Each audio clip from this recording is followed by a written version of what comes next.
Diabetes में से पूरा भारत ग्रसित है। बहुत लोग इसकी प्रतिशतता बढ़ी है।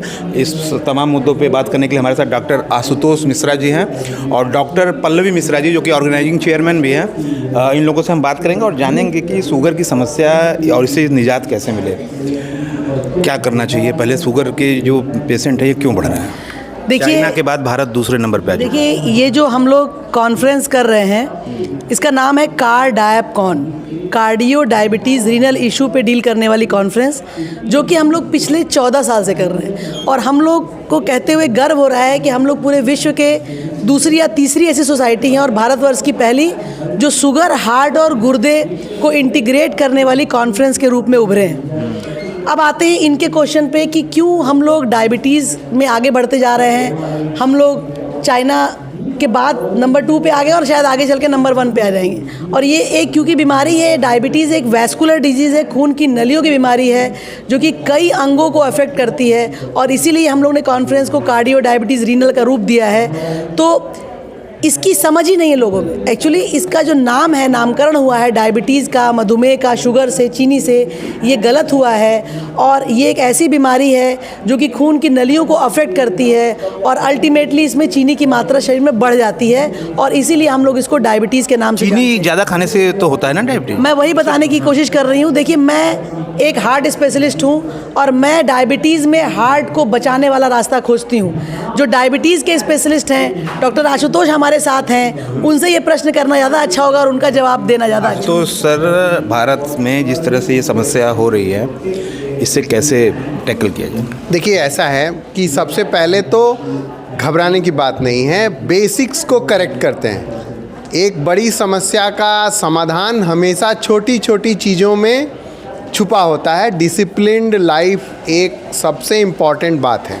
अब आप देखिए, अगर अपने दिनचर्या को आप व्यवस्थित करते हैं, अपना शांत दिमाग से एक शेड्यूल बनाइए। सबसे पहले तो अपना सोने का समय, उठने का समय व्यवस्थित करिए। सूरज की रोशनी से अपने रूटीन को मिलाइए। अपने शरीर के लिए 1 घंटा रखिए, अपने काम के लिए 6 से 8 घंटा रखिए, परिवार के लिए 2 से 3 घंटा रखिए और सोने के लिए 6 साढ़े 6 घंटा निश्चित रखिए। इस तरीके से इसको व्यवस्थित करिए। सुबह उठते ही सबसे पहले एक्सरसाइज, योगा, सूर्य प्रणाम, और जिसको अगर कम समय मिलता है तो हाई इंटेंसिटी इंटरवल ट्रेनिंग, सूर्य प्रणाम जैसी चीज़ें कर सकते हैं। 90s में ये बीमारी बढ़ करके 2025 में ज़्यादा हुई है, प्रतिशत इसका बढ़ा है, आंकड़े भी यही बता रहे हैं। तो इससे कैसे टैकल किया जाए? हाँ, इसी का रास्ता बता रहा हूँ कि देखिए, इसका मेन अपने आप को व्यवस्थित करना है। मॉर्निंग में आपको हाई इंटेंसिटी इंटरवल ट्रेनिंग करनी है, जैसे कि एक्सरसाइज। फिर आपको एक्सरसाइज करने के बाद आपको अपना खाना, जो कि आप ट्रेडिशनल खाना खाते हैं, इसमें फल, सब्जी, सलाद, छिलके वाला, दूध, दही, मोटा अनाज होना चाहिए। वो 8 बजे तक आपका नाश्ता अच्छे से हो जाना चाहिए। अब एक बार आपने नाश्ता कर लिया, आपने सुबह की एक्सरसाइज कर ली, सुबह की घड़ी अगर 8 साढ़े 8 बजा रही है, इसका मतलब आप स्वस्थ रहने के लिए आधा से ज़्यादा काम कर चुके हैं। इसके बाद आप अपना बड़े आराम से काम करिए। काम करने के दौरान जब आप काम कर रहे हैं तो जो बैठने वाले लोग हैं, जो बैठ के काम करने वाले लोग हैं, इंश्योर करें कि 90 मिनट बाद अपनी कुर्सी छोड़ दें और स्क्रीन टाइम को कम करें। दोपहर का खाना अपने साथ ले जाएं, लंच टिफ़िन अपने साथ ले जाएं, हेल्दी ऑप्शन चूज़ करें, फल, मट्ठा, इस तरीके की चीज़ें लें। घर का बना हुआ खाना अपने साथ रखें, खाएं। 2, ढाई, 3 बजे तक अपना दोपहर का खाना ज़रूर खा लें और रात का खाना 7 साढ़े 7 बजे तक निश्चित खा लेना चाहिए। और बहुत देर हो तो एटलीस्ट साढ़े 8 बजे तक कर लेना चाहिए। और सोने का समय 10 बजे तक होना चाहिए। 10 बजे तक आदमी को सो जाना चाहिए। अपने मोबाइल, टेलीविज़न आपके सोने वाले कमरे में नहीं होना चाहिए। स्क्रीन टाइम आपका कम होना चाहिए। और प्रति व्यक्ति पे तेल कितना? आधा लीटर 1 महीना। प्रति व्यक्ति को चलना कितना? 10,000 कदम है जितना। 10,000 कदम है जितना। कुकर में सब्जी बनाएंगे, हार्ट को बचाएंगे। हार्ट के हैं दुश्मन 3, जंक फूड, पेप्सी, नमकीन। साइकिल खूब चलाएंगे, हार्ट को बचाएंगे। फल सब्जी खाएंगे, हार्ट को बचाएंगे। तो टसन में धुआं उड़ाएंगे तो धुआं धुआं हो जाएंगे। ऐसे कुछ बेसिक बातें जो हम लोगों को ध्यान में रखना है, अपनी एक्टिविटी को बनाए रखना है। दिन भर में अब कम से कम 10,000 कदम चलना है और प्रति व्यक्ति पे तेल की मात्रा आधा लीटर प्रति व्यक्ति प्रति महीना होना चाहिए। अपना वजन नियंत्रित रखेंगे। जैसे अगर आपकी हाइट 168 सेंटीमीटर है तो 168 माइनस 100 मतलब 68 किलो के आसपास रखेंगे। इस कार्यक्रम में कहाँ कहाँ से लोग आए हुए हैं? इस कार्यक्रम में तो आप ये समझिए पैन इंडिया इसका रिप्रेजेंटेशन रहता है। जैसे उत्तर प्रदेश से लोग हैं, हमारे बिहार से लोग हैं, झारखंड से लोग हैं, वेस्ट बंगाल से लोग हैं, त्रिपुरा से लोग हैं, उड़ीसा से लोग हैं, कर्नाटका से लोग हैं, आंध्र प्रदेश से लोग हैं, तेलंगाना से लोग हैं, मुंबई से लोग हैं, मध्य प्रदेश से लोग हैं, हरियाणा से लोग हैं और आपके दिल्ली से लोग हैं, पंजाब से लोग हैं। तो पैन इंडिया एक तरीके से गुजरात से लोग हैं। मैं माफ़ी चाहूँगा अगर किसी का छूट गया हो तो। प्रधानमंत्री का ही क्षेत्र है वो। हाँ, प्रधानमंत्री का क्षेत्र है और हमारे भारतवासियों का क्षेत्र है। हम भारत को एक समग्र और एक यूनिट के रूप में देखते हैं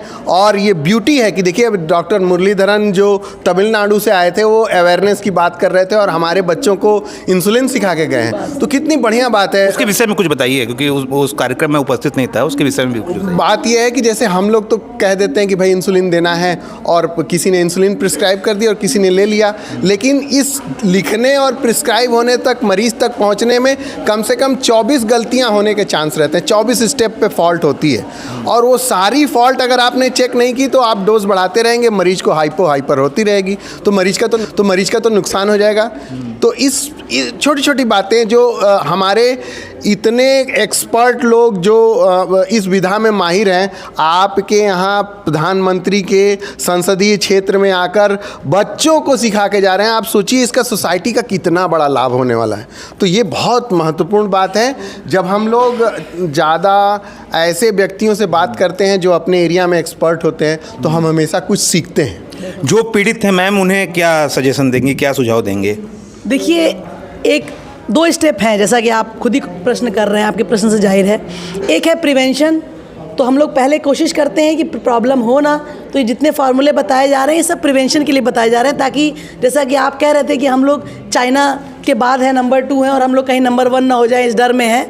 तो ये नहीं होगा अगर हम लोग प्रिवेंशन की बातों तीसरा व्यक्ति चौथा व्यक्ति परेशान ही है इससे। बिल्कुल बात सही है। आप किसी भी फैमिली में, हम लोग तो बड़े बड़े प्रोग्राम करते हैं, हाथ उठवाते हैं, किसकी फैमिली में डायबिटीज़ नहीं है, किसी का हाथ नहीं उठता जिसकी फैमिली में डायबिटीज़ ना हो। तो मेरे कहने का मतलब है कि एक तो ये हो गया कि प्रिवेंशन हो जाए ताकि आगे आने वाली पीढ़ी को ना हो। दूसरी बात, जैसा कि आपका प्रश्न है कि अगर किसी को हो जाए, हो ही गया, डायबिटीज़ हो गया, हार्ट डिजीज़ हो गई, तो हमें क्या करना चाहिए? तो दोस्तों, अगर आपको डायबिटीज़ है, हार्ट डिजीज़ है या इवन गुर्दे की प्रॉब्लम है तो निराश होने की ज़रूरत नहीं है। फॉर्मूला सबके लिए सेम है, केवल एक चीज़ बदल जाती है, वो है डॉक्टर का इन्वॉल्वमेंट विथ ट्रीटमेंट। मतलब डाइट बदल जाएगी कुछ। अगर आपको डायबिटीज़ है विद हार्ट डिजीज़ तो कुछ अलग खान पान है, अगर आपको शुगर है विद गुर्दे की प्रॉब्लम तो कुछ खान पान अलग है, उसके लिए कुछ एक्सरसाइज अलग हैं। और स्लीप और स्ट्रेस तो सबके लिए एक ही है, उससे दूर रहना है, स्लीप अच्छी होनी चाहिए, स्मोकिंग छोड़ देना है, स्मोकिंग नहीं करना है, वो भी वैस्कुलर डिजीज़ होती है। और इसके अलावा मेडिसिन को एक अच्छे एक्सपर्ट से, दवा एक अच्छे एक्सपर्ट से लेनी है और उसका पूर्णतया पालन करना है। फिटनेस की आप बात कर रहे थे, बड़े बड़े क्रिकेटर्स भी इससे पीड़ित हैं, बड़े बड़े एथलीट इससे पीड़ित हैं, मैंने खुद देखा है, पढ़ा है। तो वो कैसे हो जाते हैं फिर? देखिए, बात ये है ना कि फिटनेस का तो कोई, जैसे अगर एक कटोरे में पानी रखा है और इसमें 6 छेद हैं, अगर हम सबसे बड़ा वाला छेद रखकर उसमें पानी डालेंगे तो बाकी छोटे छेद से तो खाली ही हो जाएगा। कहने का मतलब ये है कि केवल डायबिटीज़ ऐसा नहीं कि हम एक्सरसाइज से ही कंट्रोल कर लेंगे, केवल डायबिटीज़ या हार्ट की प्रॉब्लम या गुर्दे की प्रॉब्लम हम खान पान के परहेज से ही कंट्रोल कर लेंगे। हाँ, हम ऐसे लोगों में इसकी होने की संभावना कम है, लेकिन stress management, spirituality, smoking cessation, air pollution control, gut microbiota जो हमारे पेट के अंदर का बैक्टीरिया है, सात्विक विचारधारा, खान पान, आहार, व्यायाम, जो आपका इन्वायरमेंट है और आप कितनी खुशियाँ बांटते हैं, कितने आपके प्रेजेंस से आसपास का माहौल अच्छा रहता है, ये भी बहुत महत्वपूर्ण है। एक आर्टिकल पढ़ा था बच्चों में डायबिटीज़, बच्चों में ये कैसे हो जा रहा है? देखिए, अगर हमारे बच्चे जो है जब जन्म से बात करें, अगर सिजेरियन से बच्चा होगा तो उसको के भी डॉक्टर हैं, एक सवाल आपसे ये भी बनता है कि आजकल हार्ट अटैक के मामले बहुत ज़्यादा आ रहे हैं, चलते चलते लोग गिर जा रहे हैं। ये कुछ लोगों का कहना है कि कोविड वैक्सीन के कारण ऐसा हुआ है। आप किस तरह देखते हैं? आशुतोष मिश्रा जी किस तरह देखते हैं? देखिए, मैं डायबिटीज़ का डॉक्टर हूँ, डॉक्टर साहब हार्ट की डॉक्टर हैं। हाँ, तो मैम आप बताइए। खैर, वैस्कुलर डॉक्टर डायबिटीज़ का भी डॉक्टर होता है और हार्ट का भी डॉक्टर। तो पहले तो मैं आपको ये बता दूं, क्योंकि डायबिटीज़ एक वैस्कुलर बीमारी है, तो सर भी इसका जवाब दे सकते हैं, हम ये भी जो अभी हाल ही में भी कोई सी देखिए बेसिकली नाचते, शादी में नाचते नाचते ही गिर के, सुन लीजिए इसका जवाब सुन लीजिए। देखिए क्या है कि ये सारी चीज़ें वैस्कुलर इन्फ्लेमेशन से स्टार्ट होती हैं, यानी खून की नलियों में इन्फ्लेमेशन। जैसे जब बैक्टीरिया हमें प्रभावित करता है तो क्या होता है? इन्फेक्शन होता है। उसी तरीके से जो स्ट्रेस होता है या जो बीमारी एक्यूमुलेट होती है ओवर द ईयर लंबे समय से, वो खून की नलियों में क्या करती है? इन्फ्लेमेशन। कोविड ने क्या किया? कोविड ने उस इन्फ्लेमेशन को, जो कि 10 किलोमीटर प्रति आवर की स्पीड से दौड़ रहा था, उसको 300 किलोमीटर और 3000 किलोमीटर प्रति आवर की स्पीड से दौड़ा दिया। मतलब कोविड जिम्मेदार। हाँ, मेरा पूरा आंसर जान दीजिए। कोविड ने क्या किया कि खून की नलियों में वैस्कुलर इन्फ्लेमेशन को बहुत ज़्यादा फास्ट कर दिया। उसकी वजह से क्या हुआ कि ये वैस्कुलर इवेंट्स लोगों में हुए आफ्टर कोविड। तो कोविड के बाद जो दिक्कत हुई, क्योंकि मैं प्रिवेंटिव कार्डियोलॉजिस्ट हूँ, मैंने खुद देखा कि मुझे अपने पेशेंट्स में जो मेडिसिन मैं पहले प्रिवेंशन के लिए देती थी उससे बहुत ज़्यादा ऐड करनी पड़ी बाद में, और सारी स्ट्रैटेजीज़ को हम लोगों ने बढ़ा दिया सो दैट कि हम रेजिडुअल कार्डियक रिस्क को मिनिमाइज़ कर सकें, ताकि हमारे पेशेंट को हार्ट अटैक ना हो। तो ये बहुत इंपॉर्टेंट बात है कि कोविड के बाद जितने लोगों को कोविड हुआ, सभी में इस बात का रिस्क है कि आगे चल के उनको वैस्कुलर इन्फ्लेमेशन है, जो कि कभी किसी दिन इस तरीके का रूप ले सकता है जो आप कह रहे थे। इसमें हमें क्या करना है? वापस चलते हैं, वापस उसी बैक उस पे कि हमें वैक्सीन कितना जिम्मेदार है? वैक्सीन कितना जिम्मेदार? जब आप फाइनल हो जाने दीजिए कि उसमें क्या करना है हमको वापस, ताकि मैसेज सही जाए जनता में कि हमें फिर वही डाइट, एक्सरसाइज, स्लीप और मेडिसिन का सहारा लेना है, ताकि हम इस प्रॉब्लम में आगे जो सडन हमें कार्डियक रिस्क हो रहा है, सडन अटैक्स हो रहे हैं, वो हमें ना हो। और यकीन मानिए दोस्तों, अगर हमने इस फॉर्मूले में सारे छेद, जैसे डॉक्टर साहब कह रहे थे कि सारे छेद बंद कर लिए, तो डेफिनेटली स्वास्थ्य कंप्लीट मिल जाएगा। तो ये थी हमारे साथ पल्लवी मिश्रा और डॉक्टर आशुतोष मिश्रा जी, जिन्होंने मधुमेह से लेकर के हार्ट अटैक जो भी हो रहे हैं, इनका भी ये कहना था कि prevention is better than cure, और तमाम मुद्दों पर इन्होंने बात की।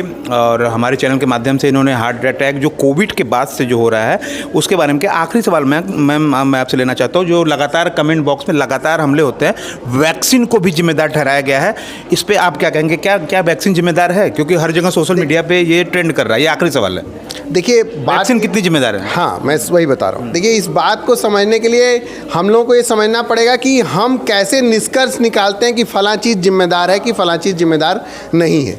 आप इस बात से तो सहमत होंगे कि जब भी कोविड आया है, जिन लोगों को वैक्सीन लगी है उन लोगों को डिजीज़ सीवियरिटी कम हुई। तो एक तो ये है कि वैक्सीन ने डिजीज़ सीवियरिटी को कम किया, बहुत सारी जानें बचाईं ना। लेकिन ऐसा नहीं कि जिनको कोविड की वैक्सीन लगी उनको कोविड नहीं हुआ, उनको कोविड हुआ, लेकिन उसकी माइल्डर फॉर्म ने अटैक किया।